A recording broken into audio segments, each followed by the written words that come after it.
హిరణ్యకశపుని మరణాంతరం ప్రహ్లాదుడు తన జీవితాన్ని ఎలా కొనసాగించారు? ప్రహ్లాదుడు భార్య పిల్లలు ఎవరు? ఈ వీడియోలో వివరంగా తెలుసుకుందాం. వీడియోకి లైక్ చేయండి మరియు ఛానల్ని సబ్స్క్రైబ్ చేసుకోండి. హిరణ్యకశపుని సంహరించిన తర్వాత కూడా నరసింహుడు తీవ్ర కోపంలోనే ఉన్నాడు.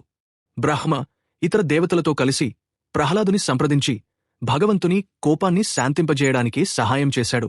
హిరణ్యకశపుడు మరణించిన తరువాత భక్తుడైన ప్రహ్లాదుడు రాజుగా పట్టాభిషేకం చేయబడ్డాడు. అతను రాజ్యాన్ని ప్రేమ, సేవ మరియు భక్తితో పరిపాలించాడు. ప్రహ్లాదుడు ధరిత్రని వివాహం చేసుకున్నాడు. వారికి విరచన, కుంభ, నికుబంధ అనే 3 పిల్లలు జన్మించారు. వారు ధర్మవంశాన్ని కొనసాగిస్తారు.